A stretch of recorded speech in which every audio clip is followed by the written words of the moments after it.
Graça e paz, meus irmãos, sejam muito bem-vindos. Você já nasceu de novo? Ou apenas se acostumou com a ideia de ser cristão?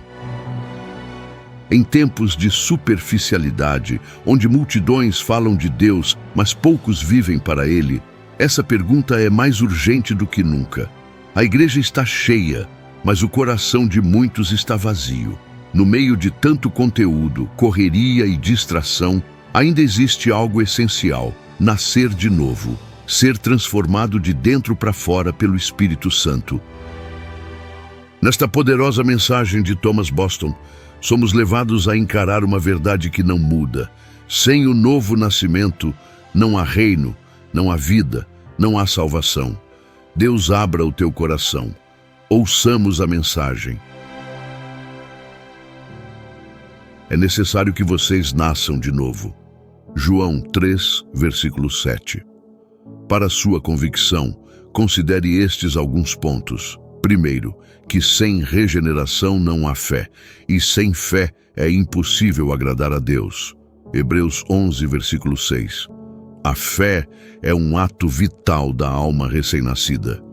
O evangelista, ao mostrar como nosso Senhor Jesus foi recebido por diferentes pessoas, algumas o aceitando e outras o rejeitando, aponta a graça regeneradora como a verdadeira causa dessa diferença, sem a qual ninguém jamais o teria recebido. Ele nos diz que todos os que o receberam eram aqueles que nasceram de Deus.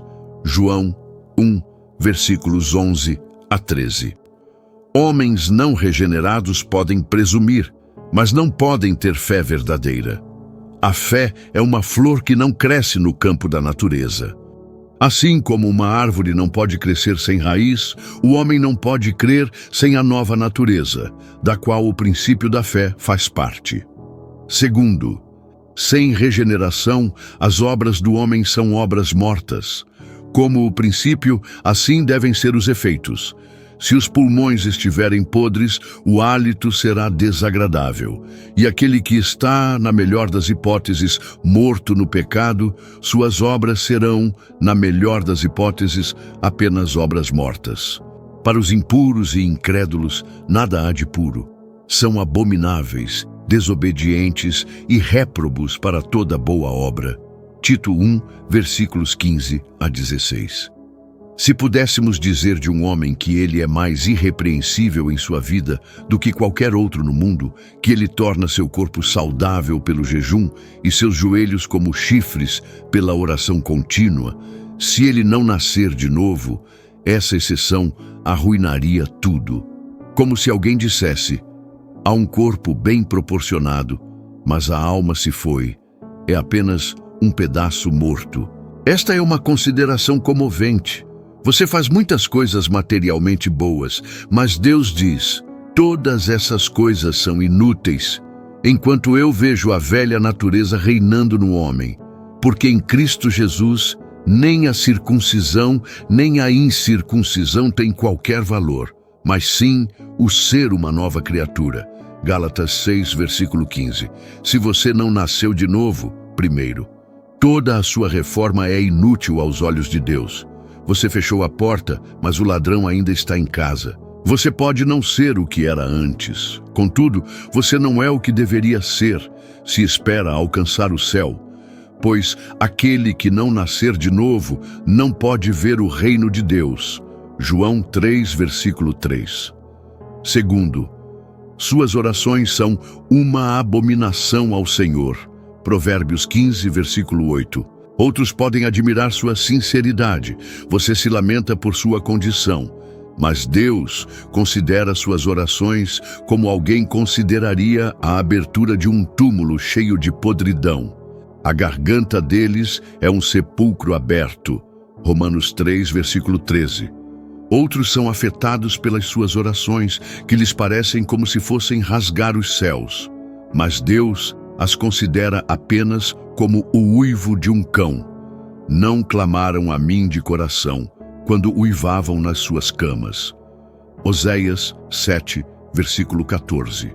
Outros o consideram um lutador e conquistador com Deus. mas ele não pode se deleitar em você ou em suas orações. Quem mata um boi é como se matasse um homem.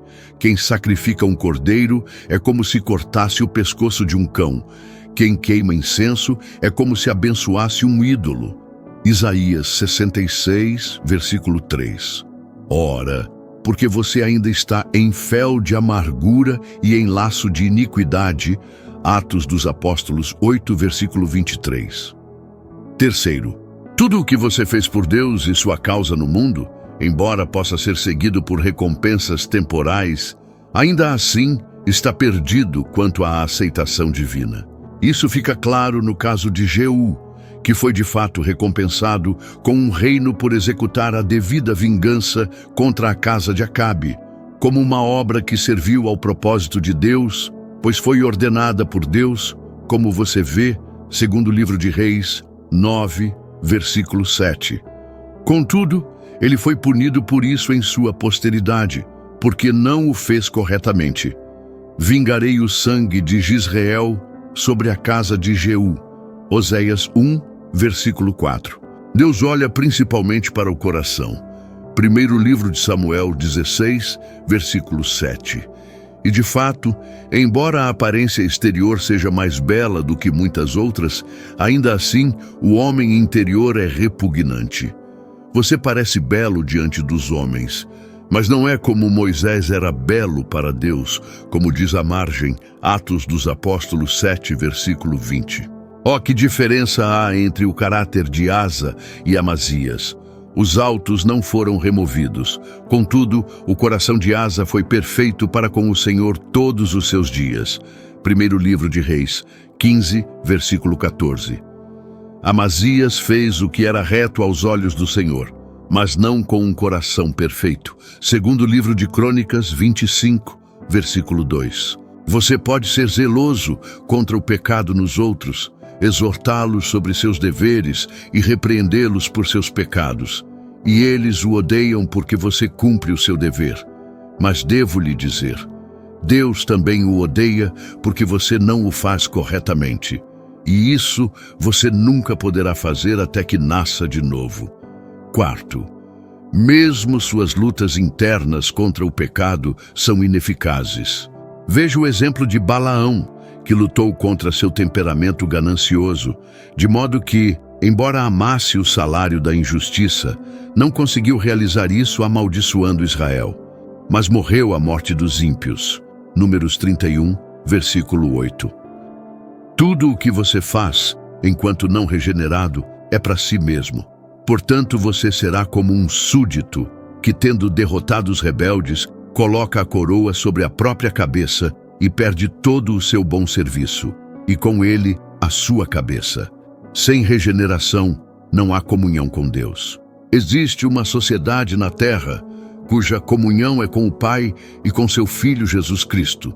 Primeira carta de João 1, versículo 3. Mas dessa sociedade, todos os não regenerados são excluídos, pois todos são inimigos de Deus, como você já ouviu muitas vezes antes. Ora, andarão dois juntos se não estiverem de acordo? Amós 3, versículo 3. Todos eles são profanos. E que comunhão tem a luz com as trevas? Cristo com Belial.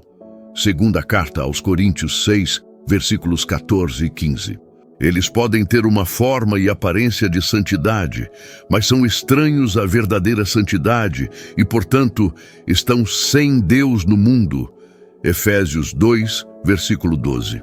Como é triste estar engajado em deveres religiosos e ainda assim não ter comunhão com Deus neles.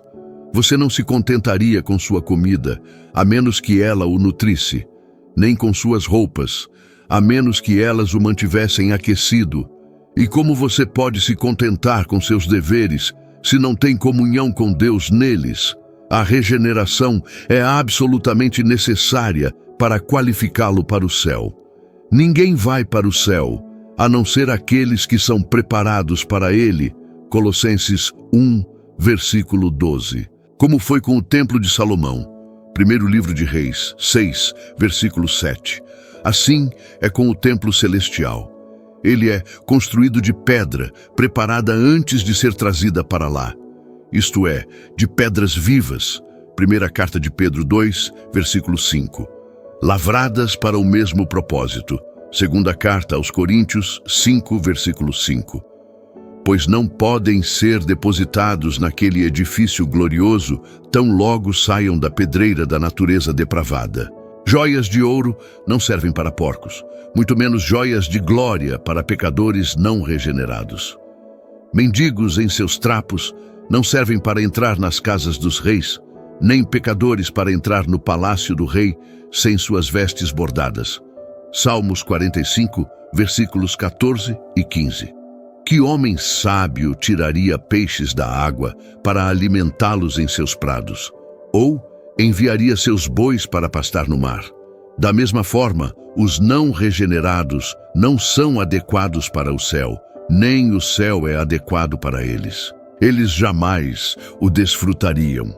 Os não regenerados encontrariam defeitos no céu por muitos motivos. Primeiro, que é um país estranho. O céu é a pátria do homem renovado. Seu pai está nos céus, sua mãe é Jerusalém, que é lá do alto. Gálatas 4, versículo 26. Ele nasceu do alto. João 3, versículo 3. O céu é o seu lar. Segunda carta aos Coríntios 5, versículo 1. Portanto, ele se considera um estrangeiro nesta terra, e seu coração está voltado para o lar. Eles desejam uma pátria melhor, isto é, a pátria celestial. Hebreus 11, versículo 16. Mas o homem não regenerado é o homem da terra. Salmo 10, versículo 18. Escrito na terra. Jeremias 17, versículo 13. Ora, lar é lar, por mais caseiro que seja. Portanto, ele se importa com as coisas terrenas. Filipenses 3, versículo 19. Há uma doçura peculiar em nossa terra natal. E com dificuldade, os homens são levados a deixá-la e morar em um país estranho. Em nenhum outro caso, isso é mais verdadeiro, pois os homens não regenerados abandonariam suas reivindicações ao céu se não vissem que não poderiam encontrar uma alternativa melhor. Segundo, não há nada no céu que seja agradável ao coração carnal, porque nele não entrará coisa alguma que contamine. Apocalipse 21, versículo 27. Quando Maomé declarou que o céu era um lugar de deleites sensuais, sua religião foi avidamente abraçada, pois esse é o céu que os homens naturalmente escolhem. Se o avarento pudesse obter sacos cheios de ouro lá, e o voluptuoso pudesse prometer a si mesmo seus deleites sensuais, eles poderiam se reconciliar com o céu e se tornar aptos para ele também. Mas como não é assim, embora possam falar bem sobre ele, na realidade eles se importam pouco com ele. Terceiro, cada canto dele está cheio daquilo que de todas as coisas eles menos gostam. E isso é santidade, verdadeira santidade, perfeita santidade. Se alguém que abomina carne de porco fosse convidado para um banquete onde todos os pratos fossem desse tipo, mas preparados de maneiras variadas, ele encontraria defeitos em todos os pratos da mesa, apesar de toda a arte usada para torná-los palatáveis. É verdade que há alegria no céu, mas é uma alegria sagrada. Há prazeres no céu, mas são prazeres sagrados. Há lugares no céu, mas é solo sagrado. Essa santidade, que está em toda parte e em tudo ali, arruinaria tudo para os não regenerados. Quarto, se fossem levados para lá, não apenas mudariam de lugar, o que seria uma grande tristeza, e também mudariam de companhia. Na verdade, eles jamais gostariam da companhia de lá, pois não se importam com a comunhão com Deus aqui, nem valorizam a comunhão de seu povo, pelo menos no que diz respeito à piedade prática. Muitos se misturam com os piedosos na terra para obter reconhecimento e esconder a pecaminosidade de seus corações, mas essa dissimulação não durará para sempre. Quinto, assim como houve um grande clamor no Egito com a morte do primogênito, há uma condição espiritual pior. Muitos estão 2 vezes mortos, completamente separados de Deus, arrancados pela raiz. Houve momentos em suas vidas em que foram despertados pelo medo da morte e suas consequências, mas agora estão tão longe em seu caminho para a terra das trevas que mal têm o menor vislumbre da luz do céu. A escuridão de suas mentes, essa horrível ignorância com que alguns são atormentados, prenuncia a escuridão eterna, enquanto outros, que têm alguns raios da luz da razão, estão completamente vazios de luz espiritual em seus corações. Se vocês conhecessem a situação deles, gritariam: escuridão, escuridão, escuridão, pois estão rumo à escuridão das trevas para sempre. A cobertura do rosto já está sobre vocês, como pessoas condenadas, pois vocês estão tão perto da escuridão eterna. Somente Jesus Cristo pode impedir a execução, rasgar o lenço do rosto do malfeitor condenado e colocar o perdão em suas mãos. Ele destruirá neste monte o véu que cobre todos os povos. Isaías 25, versículo 7. Isto é, a cobertura do rosto que cobre os condenados, como no caso de Ramã. Assim que a palavra saiu da boca do rei, cobriram o rosto de Ramã. Ester 7, versículo 8. As cadeias das trevas com as quais você está preso na prisão do seu estado depravado o preparam para ser lançado na fornalha de fogo ardente. Ó homens miseráveis! Às vezes, suas consciências os inquietam e eles começam a pensar em mudar de vida. Mas ai de mim, eles estão acorrentados, não conseguem. Estão acorrentados pelo coração. Seus maus desejos se apegam tão fortemente a eles que eles não conseguem, ou melhor, não querem, se livrar delas. Assim, você vê a afinidade que existe entre um estado não regenerado e o estado dos condenados, o estado de miséria absoluta e irrevogável. Convença-se então de que você precisa nascer de novo. Dê grande valor ao novo nascimento e deseje-o intensamente. As Escrituras dizem que a palavra de Deus é a semente da qual a nova criatura é formada. Portanto, preste atenção a ela e cultive-a, pois ela é a sua vida. Dedique-se à leitura das Escrituras. Você que não sabe ler, peça a outros que a leiam para você. Busque diligentemente a pregação da palavra, vista como o meio especial de conversão por designação divina. Pois aprouve a Deus salvar os que creem pela loucura da pregação. Primeira carta aos Coríntios 1, versículo 21. Portanto, não se desvie do caminho de Cristo, não rejeite os meios da graça, para que não se julgue indigno da vida eterna. Preste atenção à palavra pregada. Ouça cada sermão como se estivesse ouvindo por toda a eternidade.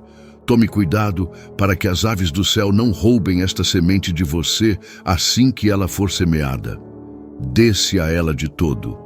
Primeira carta a Timóteo 4, versículo 15. Tomai-a, não como palavra de homens, mas segundo a verdade, a palavra de Deus. Primeira carta aos Tessalonicenses 2, versículo 13. Ouça-a com fervor, considerando-a como uma mensagem enviada do céu para você em particular.